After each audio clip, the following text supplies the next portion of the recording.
आत्माओं, अयोध्या पधारिए और हमारे राष्ट्र को महान बनाने के लिए आशीर्वाद दीजिए। हमने केवल कहा था 3 दिनों तक आपको भूमि शयन करना चाहिए, 11 दिनों से आप भूमि शयन कर रहे हैं। 500 वर्षों की प्रतीक्षा के पश्चात यह संभव हो सका। भगवान श्री राम की प्रतिष्ठा से आलोकित होने का पर्व आरंभ हो चुका है।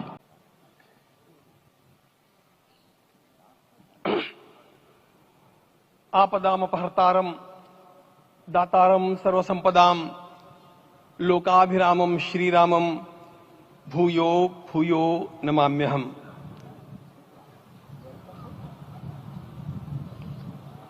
आज अंतःकरण अत्यंत उल्लास से, समाधान से और कृतज्ञता से भरा हुआ है। हमारा संपूर्ण राष्ट्र और पूरा विश्व भी आज भगवान श्री राम की प्रतिष्ठा से आलोकित होने का पर्व आरंभ हो चुका है।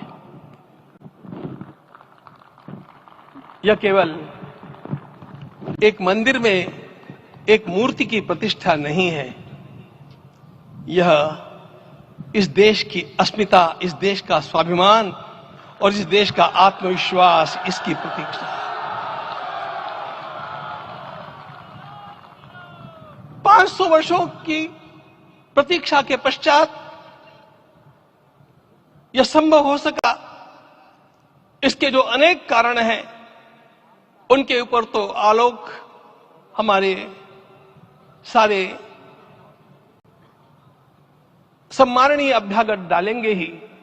मैं केवल एक काम के लिए यहां पर खड़ा हूं, छोटा सा काम। कारण तो अनेक होते हैं, लेकिन अनेक कारण मिलते मिलते आखिर वे एक विशिष्ट स्तर तक पहुंच जाते हैं और उस स्तर पर कोई महापुरुष हम लोगों को उपलब्ध होता है और उस विभूति के कारण युग परिवर्तित हो जाता है। इस प्रकार का परिवर्तन लाने के लिए अपने जीवन को साधना पड़ता है और इस प्रकार जीवन साधने वाले हमारे इस देश की परंपरा के अनेक महान रत्नों में आज हम लोगों को समय की आवश्यकता, युग की आवश्यकता, सनातन के अंतःकरण की आवश्यकता के रूप में हमारे सम्माननीय प्रधानमंत्री जी प्राप्त हुए हैं।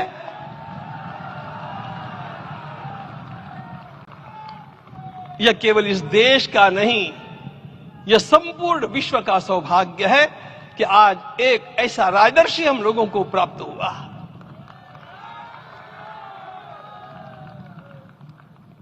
आपके मंगल हाथों से आज प्रतिष्ठा होने की बात थी, वह स्वाभाविक भी था, वो होना ही था मित्रों। लेकिन मुझे इस बात का आश्चर्य हुआ जब मुझे लगभग 20 दिन पूर्व समाचार मिले कि माननीय प्रधानमंत्री जी को इस प्रतिष्ठा के लिए स्वयं अपने लिए क्या क्या अनुष्ठान करके सिद्ध करना चाहिए, स्वयं को उसकी नियमावली आप लिख करके भेजें।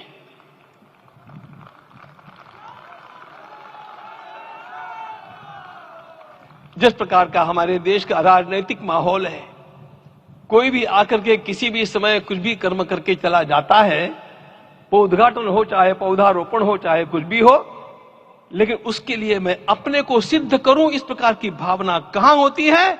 यदि किसी ने पूछा तो मैं कहूंगा कि यहां होती है। भगवान श्री राम की प्रतिष्ठा करनी है। भारतीय जीवनादर्शों के सर्वोच्च आदर्श भगवान श्री राम है और इन समस्त जीवनादर्शों की प्रतिष्ठा करने के समान ही यहां की प्रतिष्ठा रही है। इसलिए एक महान विभूति को ऐसे लगा कि मैं अपने को भी साधूं। मैं कर्मणा मनसा वाचा, कर्म से, मन से और वाणी से अपने को उसके लिए शुद्ध बनाऊं, सिद्ध बनाऊं, और उसका मार्ग तप ही है। भगवत गीता ने कहा यज्ञ दान तप कर्म न त्याज्यम कार्य में तत्। तप से ही विशेष परिशुद्धि होती है। आज मुझे आपको बतलाने समय अंतःकरण गदगद होने की अनुभूति हो रही है। मैंने तो कहा था, हम लोगों ने महापुरुषों से परामर्श करके लिखा था, आपको केवल 3 दिन का उपवास करना है। आपने 11 दिन का संपूर्ण उपोषण किया। हमने 11 दिन एक भुक्त रहने के लिए कहा था, उन्होंने अन्न का ही त्याग कर दिया।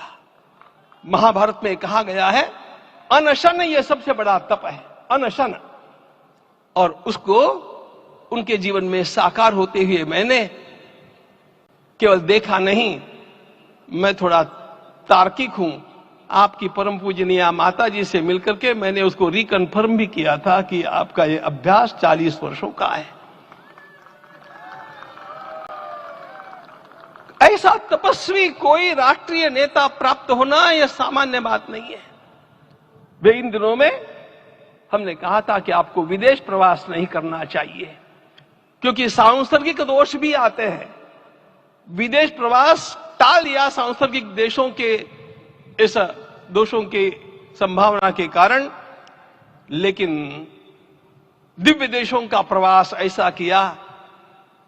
नासिक से आरंभ किया, गुरुवायूर गए, श्रीरंगम गए, रामेश्वरम गए। इन सारे स्थानों पर जाकर के वहां के परमाणुओं को लेकर के और पूरी भारत माता के हर कोनों में जाकर के मानो वे निमंत्रण दे रहे थे कि आइए दिव्य आत्माओं, अयोध्या पधारिए और हमारे राष्ट्र को महान बनाने के लिए आशीर्वाद दीजिए।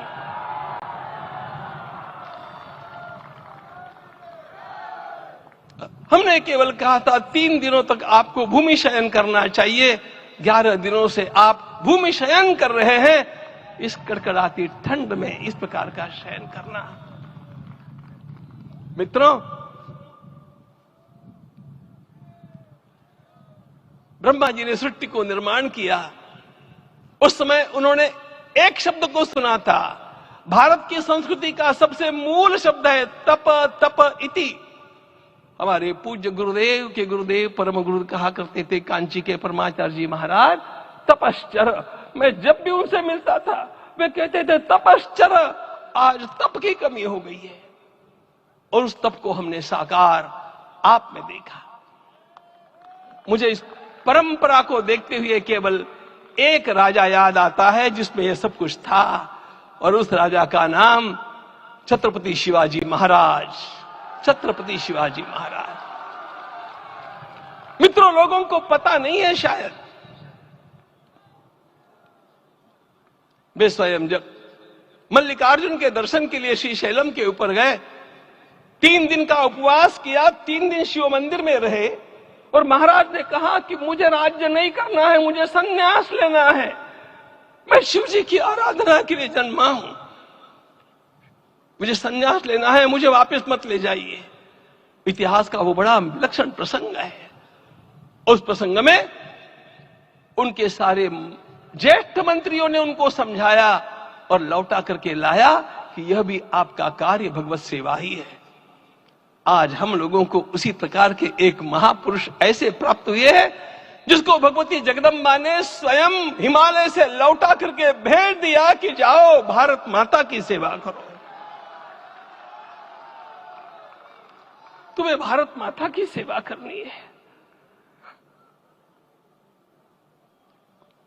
मैं अपने को कभी श्रद्धा रखने के बारे में भावुक नहीं पाता हूं, लेकिन कुछ स्थान ऐसे होते हैं जहां पर आदर के साथ अपना मस्तक अपने आप झुक जाता है।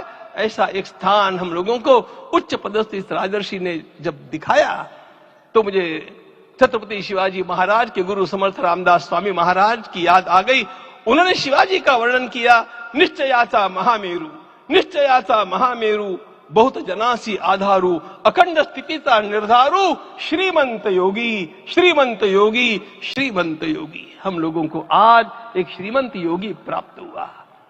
आज मैं यहां पर केवल इसलिए खड़ा हूं कि इतने तपस्या के पश्चात इन सारे महात्माओं की अनुमति लेकर के और उनके आशीर्वाद लेकर के उनका यह तप पूर्ण करने के लिए, उसकी सांगता के लिए उनको चरणामृत दिया जा रहा है। आप सबकी सहमति हो तो आप सब लोग ओंकार का घोष करके मुझे सहमति दें।